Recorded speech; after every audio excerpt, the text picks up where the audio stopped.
Good evening, everyone, and welcome. My name is Rudy Page, and welcome to our Africa Day celebrations. So we're going to have a lively dialogue covering all aspects: women, youth, health, well-being, economic development, hair, and how women power renewal, natural hair. So our key sponsors today, we have Derek Clement Hair Care System, we have G Power, we have Diamond Travel, and we've got a new festival, Rock, that we're going to hear much more about. We have the UN Associations for Commission for Women and Children's Affairs, and we'll be talking about the African Continental Free Trade Area. So we're covering all aspects of the diaspora movement. And in particular, we're also acknowledging the International Decade for People of African Descent, which has as three key priorities, being recognition, justice, and development. So throughout our dialogue for the next hour or so, you'll get a sense of that. And this is a celebration focusing on the positive. So good evening, all. Good evening. Great to see you. Great to see you. So yeah, I think we're going to start off, with Joshua.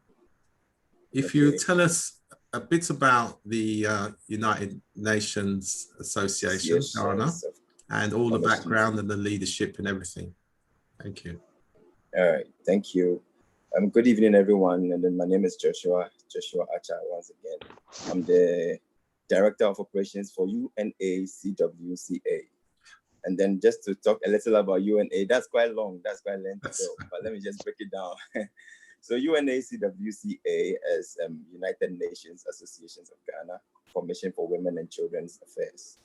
And every nation that has UN, most nations, I should say, have UNAs. So UNAs monitor the activities of UNs in the nation.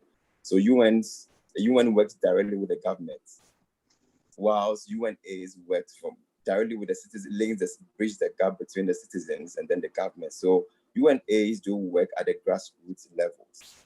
And so in Ghana, there's UN, and in Ghana, there's UNA.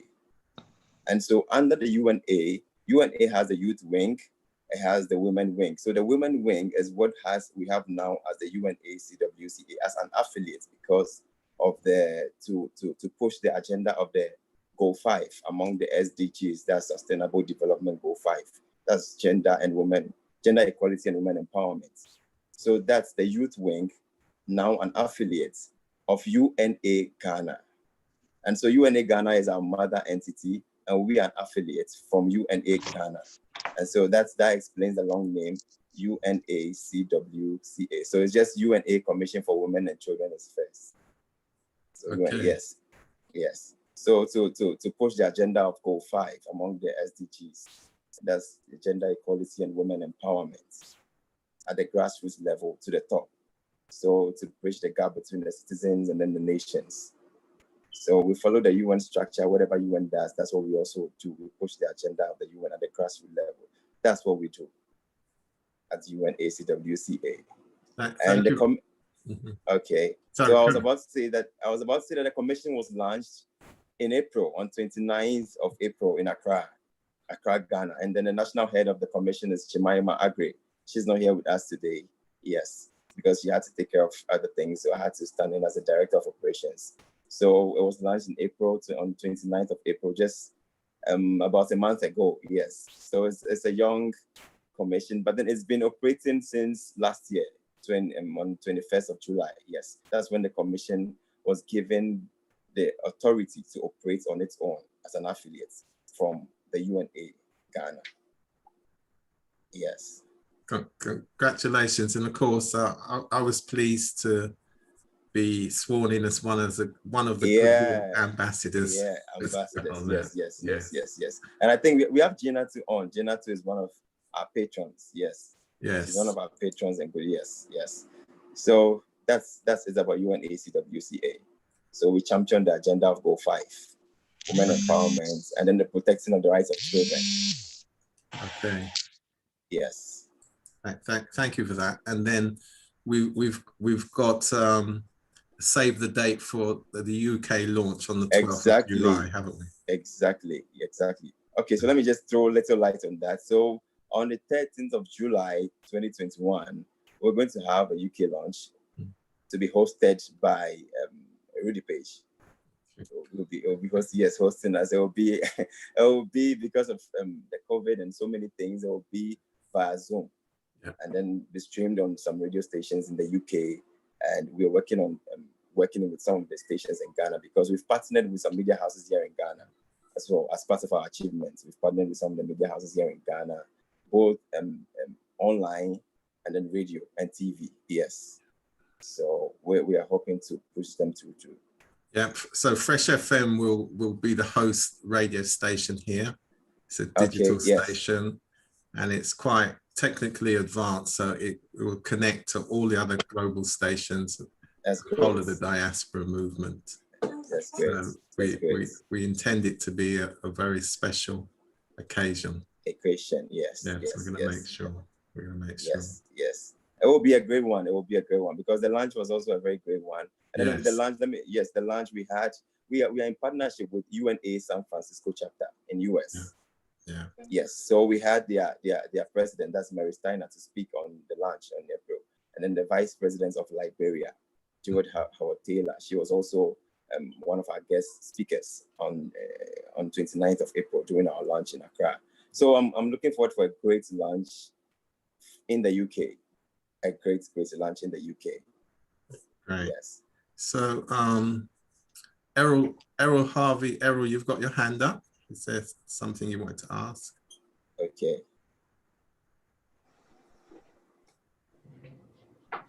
Errol, are you there? Right, he's not there for the moment, so we'll come back. We'll come back to him. Thanks for the moment, Josh. All right, he's there. He is there. Errol, did you had your hand up? If you unmute, you have to unmute, Errol. No, I'm here. Unmute yourself, Errol, then we can hear you.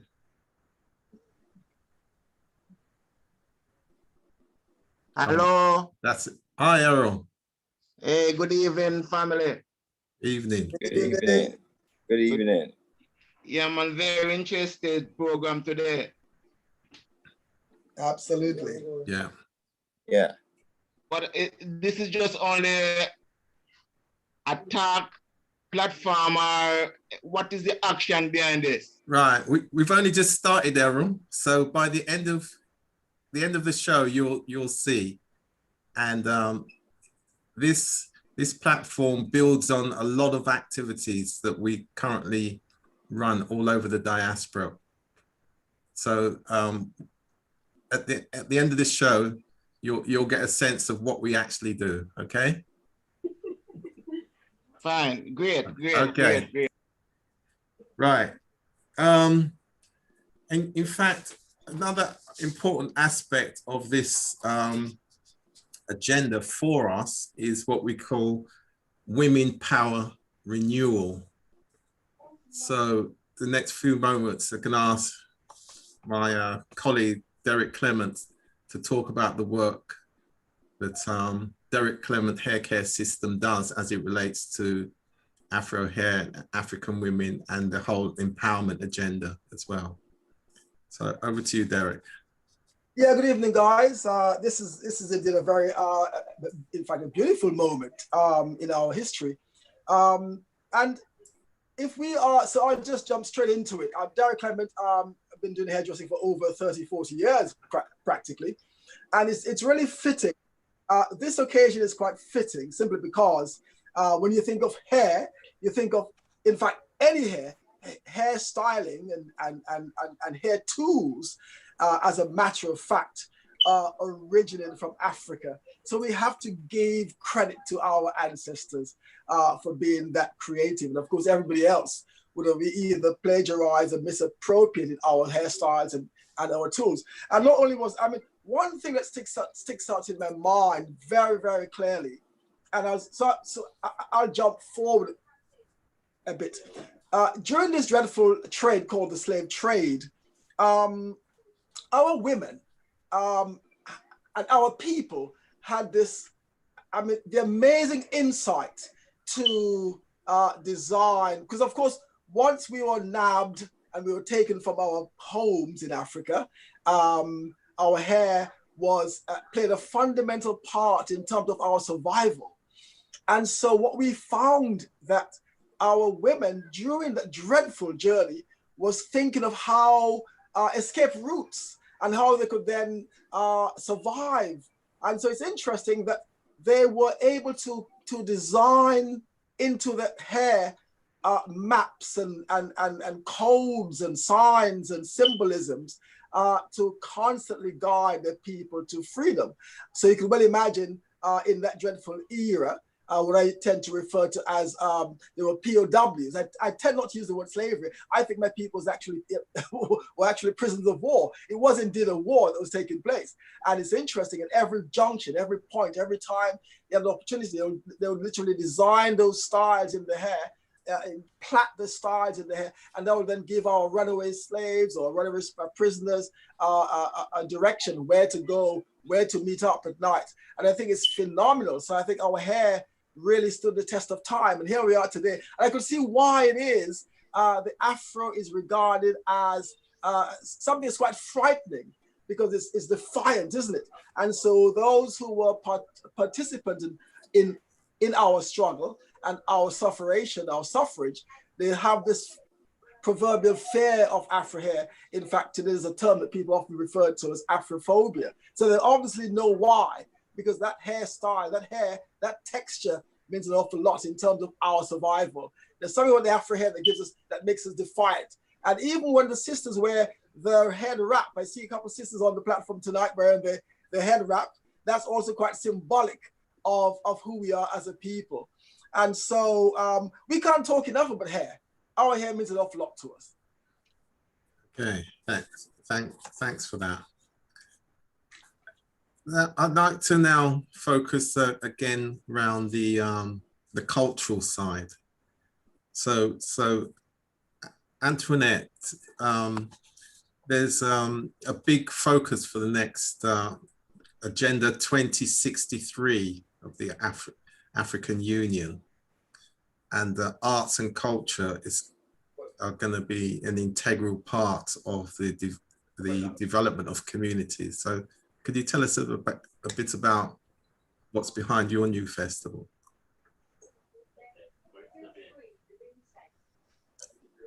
Oh, it's disappeared. Okay, I'm sure she will be back after that build-up. Dr. Beverly Lindsay, I'm going to ask you to say a few words, and just to introduce yourself to everybody so they know who you are. Thank you. Good evening, everyone. Hi, Beverly. And happy African Day.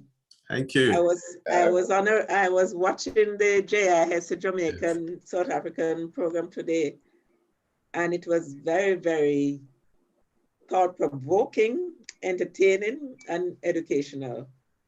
The last speech I watched was Marcus Garvey's son. Yeah. And it's very, it's very strange when they say Marcus Garvey's son, because yes. How can Marcus Garvey have a son still alive today? Yeah. But he gave us a really in-depth historical talk. Yes, I'm Beverly Lindsay. I'm from Birmingham. I am the proprietor of Diamond Travel. I've been going since 1987 in our 35th year. I've had a background in nursing, midwifery, community work. I chair the Jamaican organization in Birmingham. I sit on many boards, school governor, etc. I was former Vice Lord Lieutenant of the West Midlands, that I represented the Queen. I was second, and the first female to do so in the 500 years history of the lieutenancy, which was first introduced by King Henry VIII in the 1540s. So I had a 3-year tenure, and now I'm still a deputy lieutenant. I'm delighted to be here this evening, and I'm collaborating, I hope, with Making Connection Work, Mr. Rudy Page, in a homeward bound program for the diaspora, include Jamaica and including Ghana and I think Nigeria. So we'll hear more about that in the coming months, because we're still in the planning process. COVID-19 has knocked us back a little bit. And, you know, so we are a bit slow on the uptake, watching what is going on and so on, but we are planning in the background. And we'll come to you later with more information. I'm happy to be with you all. Happy Africa Day again, and God bless you all. Rudy put me on the spot. He didn't tell me I was going to speak. I knew Beverly would be able to handle it, you know. That's like when I was being Vice Lord Lieutenant, and I would turn up to a function, and they'd send the briefing out, and they said, and they have to fill in the paperwork and say, you know, have you got to, do you need her to speak or make a presentation? And they'd say no. And then you get to the event and they'll call you up because you have to speak first, you know. And now Dr. Lindsay will make her presentation, and I'm looking around, you know. That is very popular in the Asian community. They always put you on the spot, you know. Yeah. They never fill in the sometimes, and many of in my community too. You know, you're just grabbed, you know, you have to speak and you have to start thinking, what am I going to say? And I'm always very nervous, so better shut up now. Did very well, Beverly. Of course, Beverly does all the time. Beverly always says every time she's nervous, but she does delivers every time. I'm like the swan, the calm on the top. Yeah, okay. But I always say I can't swim, but if you throw me in the water, I will not drown. Exactly.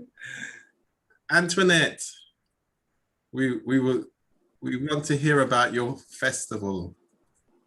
Sure. Hello, everybody. And again, happy Africa Day. So I'm Antoinette Page. I'm one of the founding members of a festival called Rock Africa Fest. So ROC actually stands for Reconnecting Our Kingdoms. So this was a phrase coined by myself and my son with regards to how we could reconnect to our heritage and our history. So we've come together with a group of friends here in the UK and also in the US, so in Atlanta, and we've put together this festival. So we were meant to launch in 2020. Like many of you have said tonight, we had many plans and many initiatives to be held on the ground in initially Ghana and also in Nigeria, so in Abuja. So due to the pandemic, our festival turned onto, we pivoted to a support network. So we started to work with a small village in the Volta region of Ghana. Joshua may know it well, an area called— Yes, I do. Yeah, so we supported one of the villages there. They reached out to through an NGO that we were affiliated with. And what we started to do and realized very quickly is that naturally we're here in the diaspora. We have access to different tools and resources. So we came together and we supported the village. We wanted to help the young girls in the village so that they could continue with their education. Sadly, due to COVID-19, they were returned from Accra, the main city, back to the local villages. And we were quite concerned with their lack of resource and connectivity to then enable them to complete their, their high school education. So as we do as a people, we are resilient and we are flexible and we're creative. So that's what we did. So we started to work with the local villagers and we were able to provide them with 4 computers. We also supplied them with internet connectivity. So they were able to create a community hub. So we now have contributed to a community hub in the Volta region. That's gone super well and the young girls have completed their education. We want to, congratulate the people of Ghana for bearing down and bearing with us, and they didn't give up. And, as always, our tenacity saw us through, even when we were really in the thick of the pandemic, because this inquiry came about in April, and we launched a community hub at the end of June. So that goes to show the determination of everybody coming together. So that was a quick synopsis of rock. We initially started out with the idea of music. I'm also involved in reggae music in Jamaica, so I'm a manager of an artist.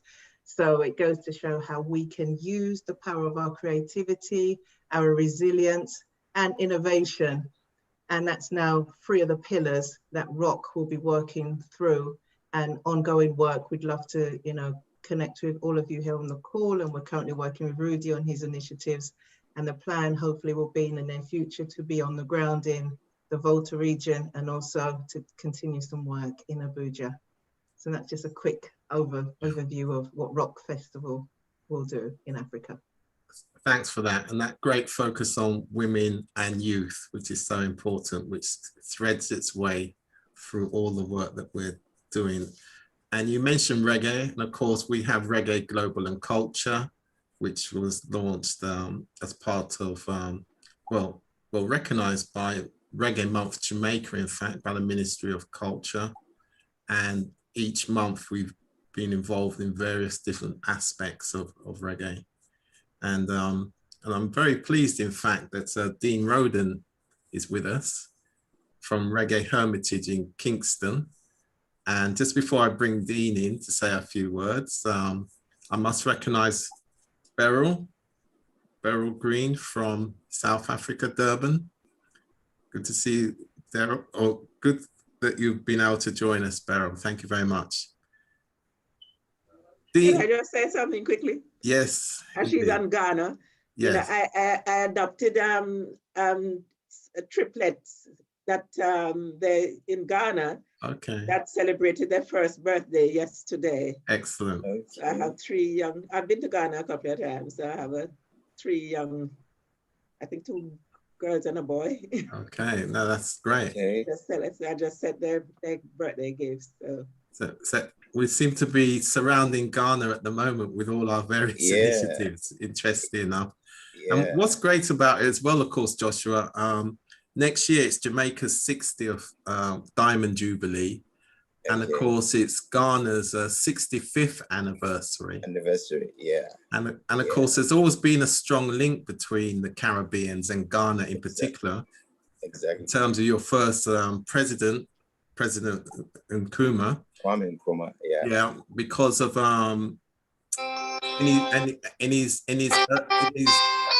in his early days in London, some of the elders actually introduced him to 3 big Caribbean names at the time, and went on to be very big in our community. So that was CLR James, George Padmore, and S.J. Williams. So in terms of Caribbean culture, literature, politics, and influence, those 3 were really big names. So yeah, so there's always been this link between us Caribbeans and Ghana, right from the foundation. So we're pleased that we should be around now to, your brothers, yes, to be part. Yeah, it's great. Right. Dean Roden. Hey, good evening to the world. I don't know what I should put on today, but my brother down in Africa and Beverly, time would not permit me if I should tell you my whole life story. And as I tell somebody, you don't have to download my information. You won't find it in Google because I was there. As you can see, I heard Beverly say something about Marcus Garvey's son. Behind me, that's my artwork with Marcus Garvey's son's signature on it. So it's for sale. So you guys can have it about Dean Roden, the artist, and Marcus Garvey's signature on it. Behind me also, you will never get this nowhere in the world. So you can't Google these. You see, that's Bunny Wailer beside Marcus Garvey. I drew that. That's my artwork. And I knew Bunny Wailer before he died. Bob Marley would come beside me. And Bunny Wailer is the guy, he signed it. I make so nobody in the world will ever get a signature of Bunny Wailer autograph again. So these are also for sale. And then Luciana, Luciana, who is also behind me, and he signed it. So as I said, my connection, I want to just thank you. Rudy has been a father for me, has been guiding me to make historical connection. And this is not just historical connection, it's spiritual connection, because Hermitage is right next to the community of Augustown. And for most of you who don't know about Augustown, Augustown was named after the Emancipation Day in Jamaica, the 1st of August. And after those years, I was one of the persons, I was trying to get the 1st of August, which is still my intention. And Sizzler Kalonji is doing it. We both start. I'm like the first guy to give Sizzler Kalonji an award on the 1st of August, you know. And then we give Etana an award. I'm the first person to give Etana, Dwayne Stevens. So all these people, we recognize them on the 1st of August. And, you know, Augustown was first called African Mountain. And then that's how it got its name. People from all over the world would go to Augustown to celebrate. So that connection, I was the first, I did a program on Alexander Bedford with Elise Kelly. You know, we did that. So we're trying, you know, the whole history of Alexander Bedford. I did a program on it to make that connection. We are running Africa came to Augustown through my initiative and Elise Kelly, Muta Baruka. So that is just a piece of what I do in Jamaica. As I said, time will not permit me to put on a different acts that I've been involved in. And this information, nowhere in the world you can find it, because you ain't gonna download it now, Google it. So it's a pleasure for me, it's just because of Rudy program. And you guys are so fortunate to hear it unleashed. But Rudy is the man that I'm working through. And it's a pleasure being here, my brothers and sister.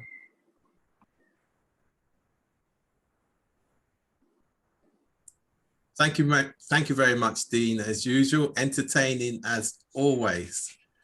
And quite interesting as well, just in terms of your narrative, the importance of the recognition of people of African descent in terms of what you're saying. So I thought what I'll just do for the next few moments before we move on is just to give you a bit more of the background to the actual United Nations International Decade for People of African Descent. So it has 3 objectives. So the first one being recognition, and that's to promote a greater knowledge of and respect for the diverse heritage, culture, and contribution of people of African descent to the development of societies. The second objective is justice, to adopt and strengthen national, regional, and international legal frameworks in accordance with the Durban Declaration and Programme of Action and the International Convention on the Elimination of all forms of racial discrimination, and to ensure their full and effective implementation. And the third objective is development, to strengthen national, regional, and international action and cooperation in relation to the full enjoyment of economic, social, cultural, civil, and political rights by people of African descent, and their full and equal participation in all aspects of society. So it covers everything. So what I thought we might do now is probably just talk about health and well-being, just because of, as mentioned at the top of the program, we cannot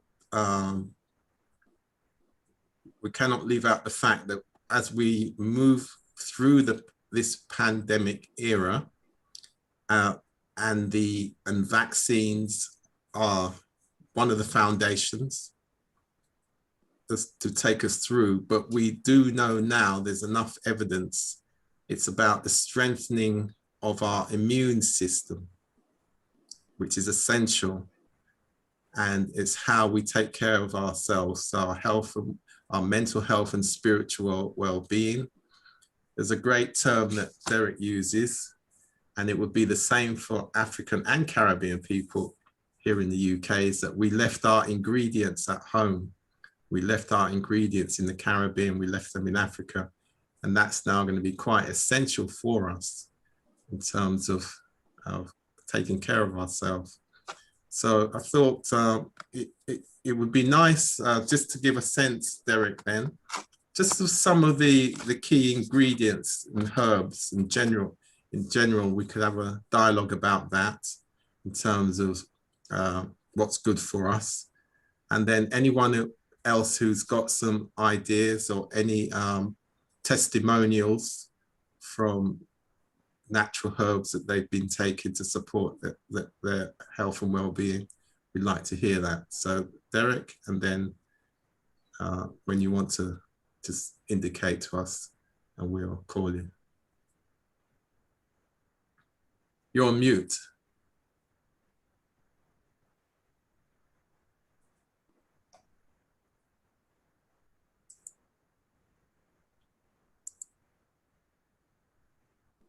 How's that? Am I clear now? Yeah, I can hear you.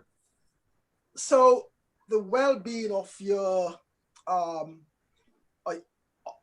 hair is somehow pegged to your overall well-being, and we talk about holistic, having a holistic approach. And since hair growth, so if you are going to support your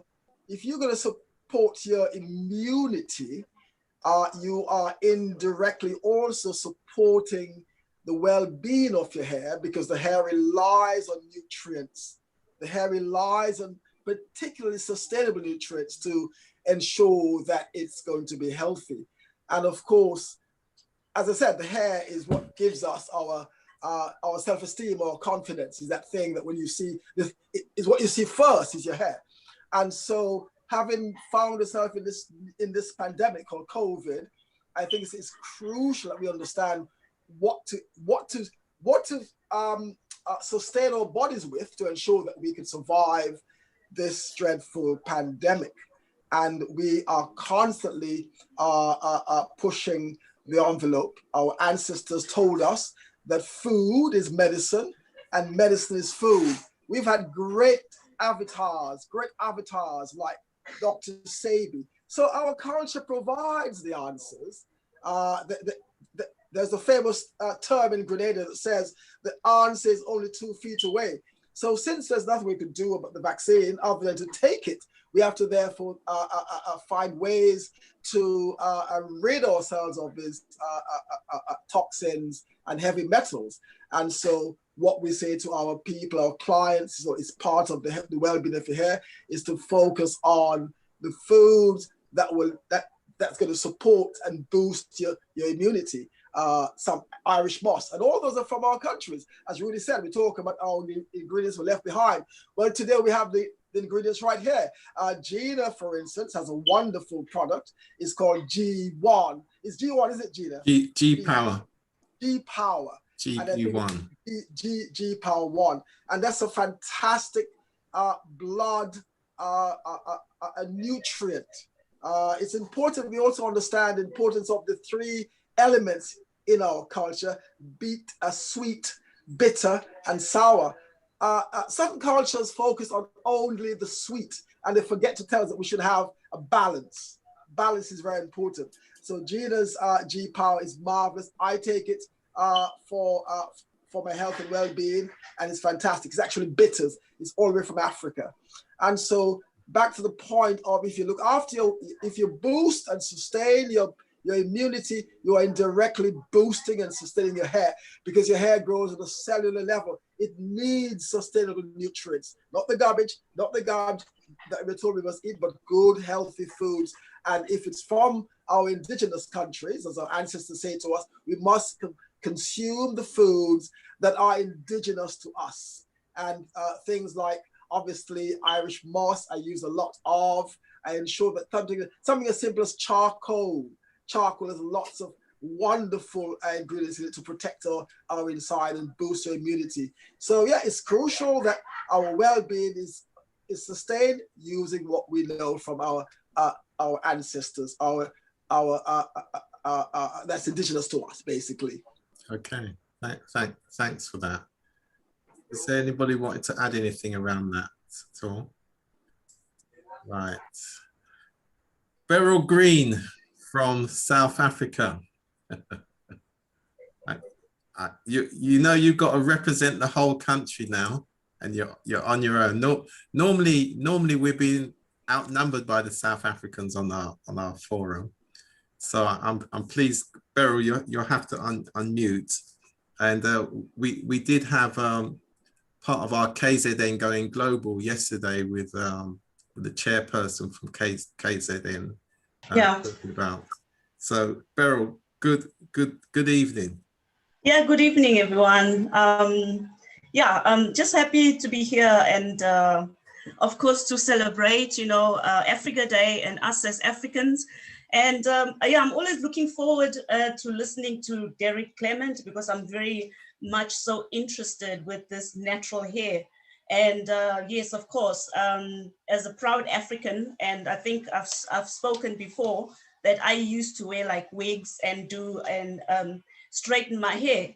And that didn't do my hair well. So I just went back to natural hair.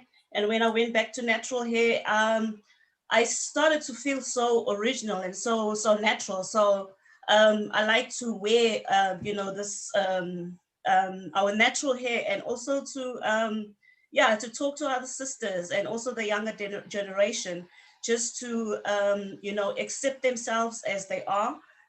Because this society sometimes we always want to be like as African, we always want to be having like the straight hair or things that are not us. So I'm always looking forward to listening to Derek Clement, and most of the time I always do come on and listen to the Zoom meetings afterwards whenever I have time. So I'm based in Germany, and yeah, I'm just glad to be on this platform with everyone. Yeah, with a little bit about myself, I know I've seen Beverly Lindsay here on the platform, and she's with Diamond Travel, and I'm always also interested to learn more what you guys are doing. I have an immigration support company here in Germany, which was I established in 2020. Yeah, I'm always looking forward to network. I also have a non-profit organization which is called Generation One, and Generation One operates within the art and culture space and advocates cultural education and international understanding. And G1 Project's portfolio is diverse and seeks to promote educational, entrepreneurship, music, arts, sports, health, and care, and infrastructure, and among other things, And being in Germany, unfortunately, we know that the Germans are very much,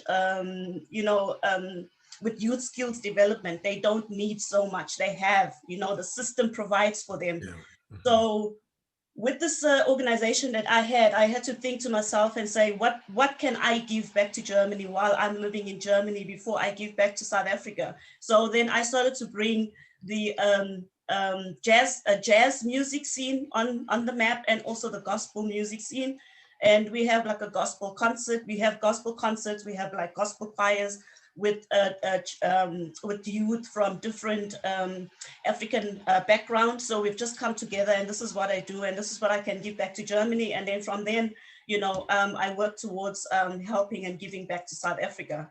Yeah, that's much what I can say. And I'm always looking forward, especially when it comes to topics, when it comes to women empowerment and youth skills development. Yeah, thank you very much, Rudy. Yeah, thank you, everyone.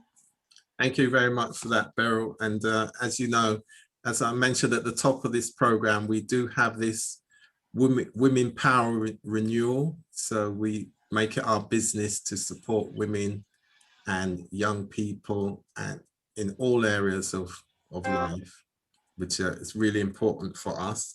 And just to mention yesterday, so as I mentioned yesterday, we had Mr.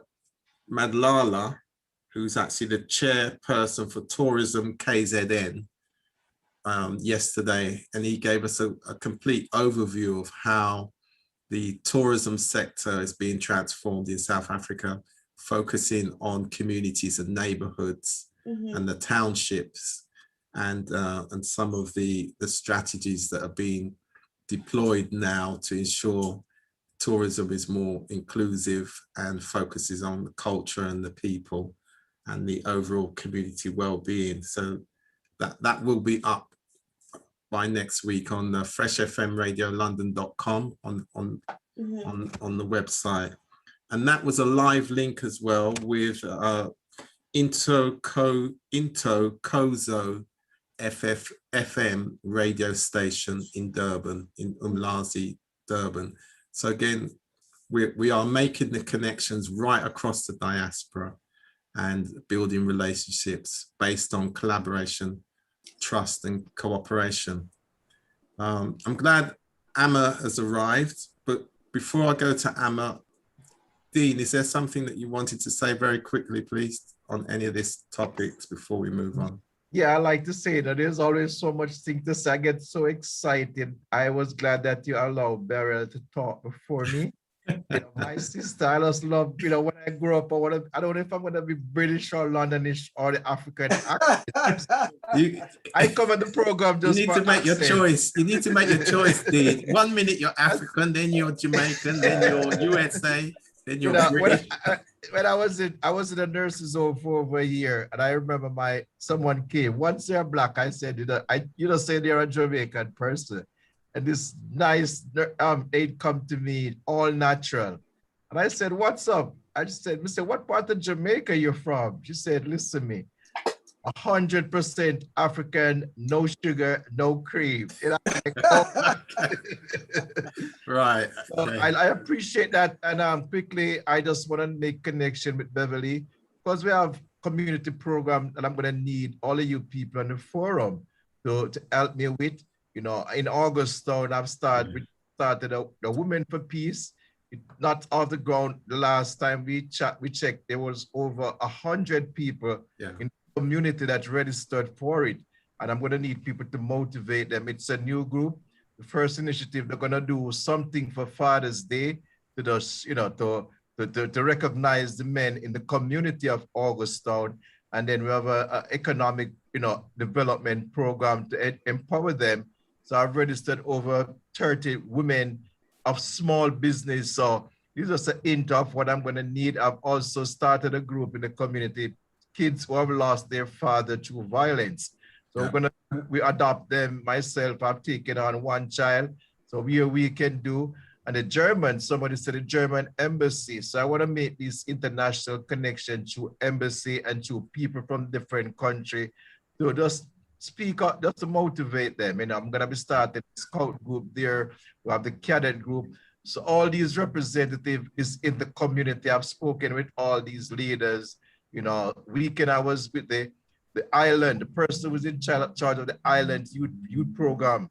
He's from Hermitage and okay, part of the connection. But all right, we can extend it on Thursday.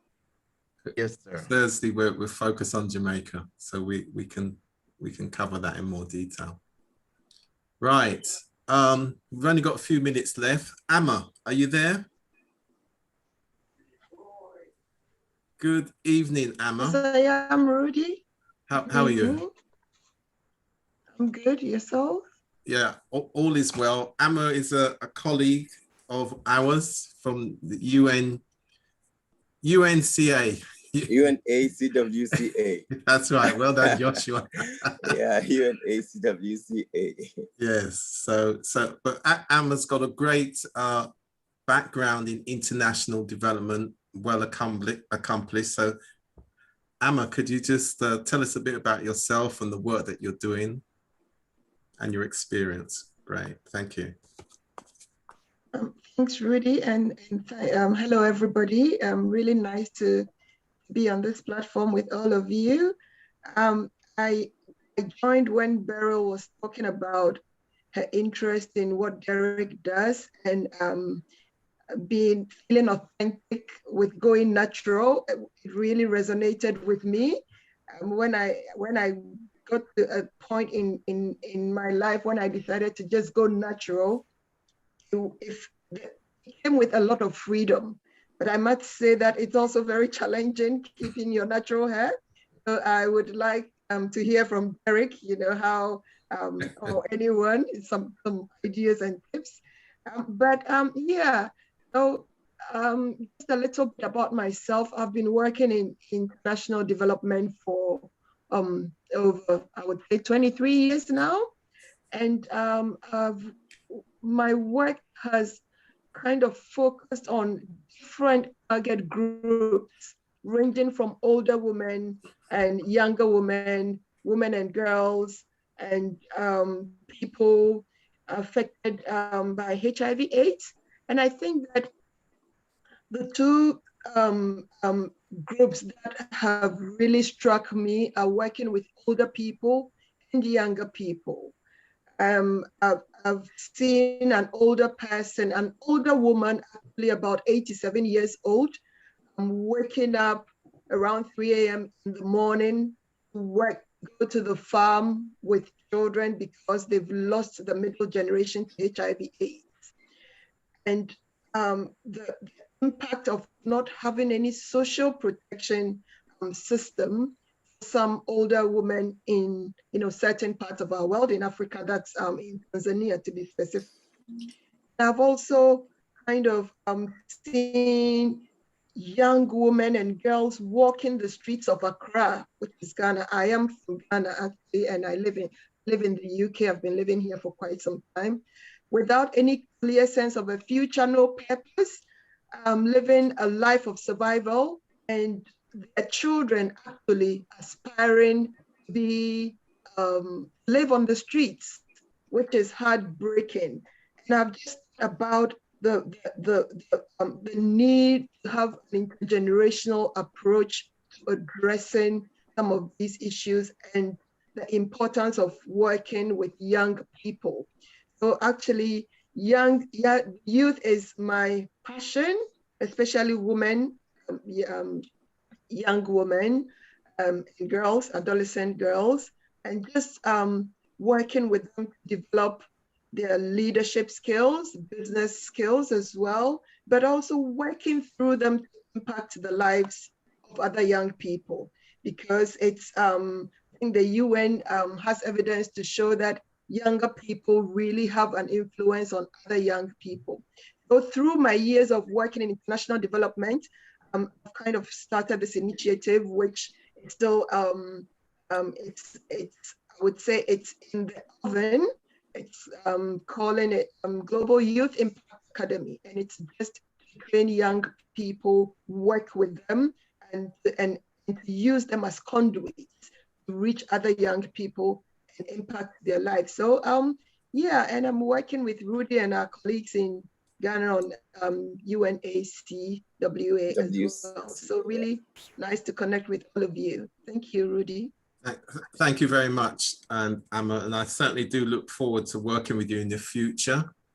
And as I said, I've been very impressed with the work that you've done, and it's that whole global approach to impacting on young people is so essential.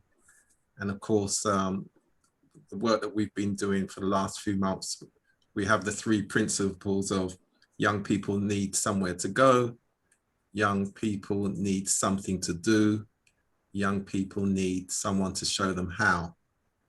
And that is really themed through all our activities. Thank you very much for that, Amma. Derek, is this your Rhoda on here? Yes, Tolu. Is it in front of Tolu? Rhoda. Rhoda. Yeah. Rhoda. Yes. So, Hi, Rhoda. hi everyone. Good Hi, Rhoda. evening, Rhoda. How are you? All is well. All is Very well. low audio. Audio is a bit low. Oh, is it? Yes. Yeah. No. So Rhoda, could you tell us a bit about yourself? Turn up the audio, please. I'll try. Let me know. How's that? That's a bit better. Oh, good, good, good.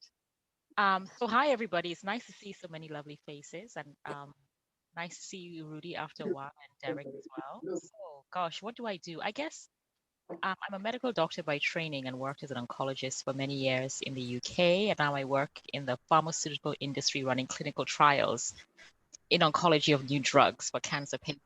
So that's my 9 to 5, but I have a 5 to 9.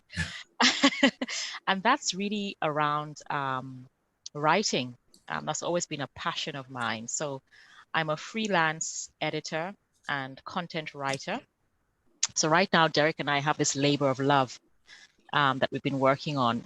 First of all, his biography about how he became, his rise to becoming, along with Rudy, one of the pioneers of the black hair industry in the UK. And we're really excited about that project and getting it done, and then opening the door to telling other stories, of black hair. I'm sure you've heard of some of Derek's tales in the industry and his, rise in the industry. So it's really just, I really am passionate about bringing our stories to ourselves initially, but to the rest of the world, because there are a lot of stories about us that people overlook and don't know about. And so I do that primarily through editing. I'm a editor-in-chief for an online magazine called House of Mutapa that started out as a magazine to showcase the talent of those of Southern African origin. But actually, we've gone past that approach of, sort of grouping ourselves into Southern African, Western African, So it's turned into a magazine that really showcases the talents of those of African origin all around the world. And we've been really fortunate to have some fantastic people on the cover. Shingai Shoniwa, who is the lead singer, or was the lead singer for the Noisettes for a really long time. On the cover last year, we had the cast and crew of Cook Off Zimbabwe, which is Zimbabwe's first film on Netflix. Okay. And we're looking forward to featuring some more iconic folk on our cover. And very finally, I write content for online spaces, and I've recently written some content with Google Arts and the creative office of the Greater London Authority as they launch the 6 artists who are shortlisted to showcase on the 4th plinth, which is in Trafalgar Square. The 4th plinth is probably the most famous public art gallery in the world, actually. Yeah, of course. Yeah. And so, every 2 years there's a call out for artists from around the world to submit proposals to have their piece of art.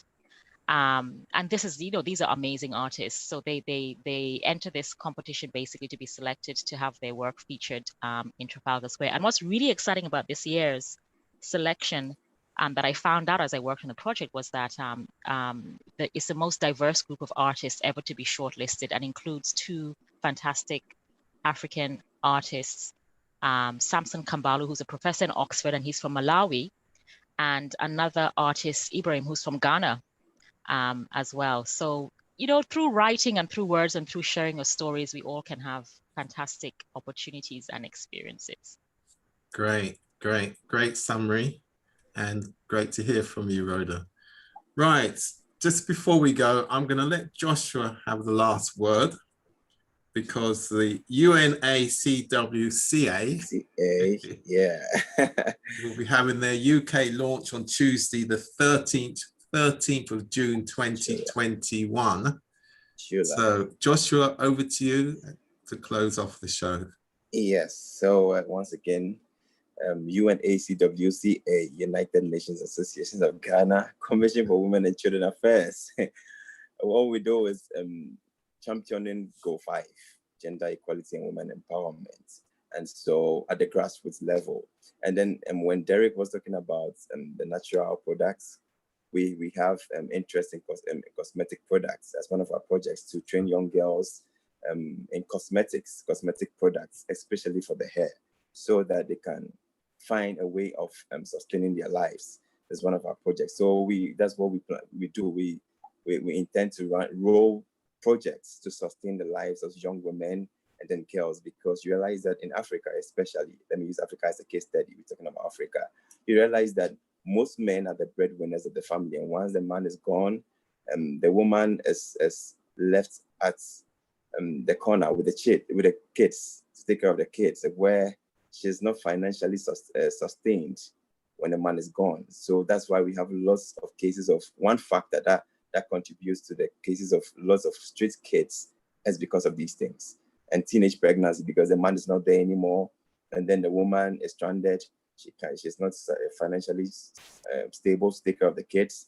And so we want to grow projects that will end up sustaining the finances of the women as well, so that in the absence of men, the women can also take care of the home to cut off the number of street children that we have already.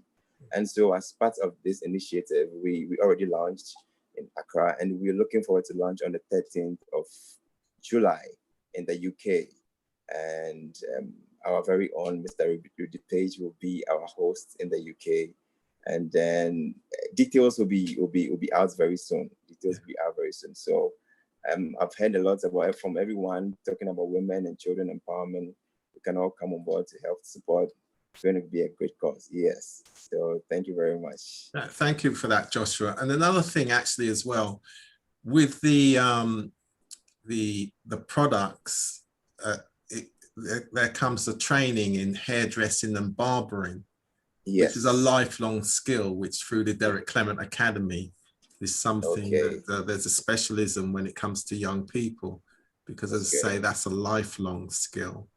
And of course, the business is always going to be there for that. So just like beauticians, so those kind of services offer a lot of opportunities for young people and for women and for groups of women as well, to create products and, you know, use the products and sell the products that they use, most importantly, and then train the next generation. So that approach and developing that ecosystem, I think with support, it's not going to be difficult. And most importantly, again, the barriers to entry are low, which is the most important thing, the access to getting those skills, which is essential. And then of course, they will go on to do other things as well, because it builds up the confidence as well, builds up the attitude towards learning. And so those natural skills that they have, they'll be applied elsewhere. So it's really important. Yes. Great. All right then, thank you very much, everybody. And happy Africa Day. I'm glad that we've marked our first one here, 2021.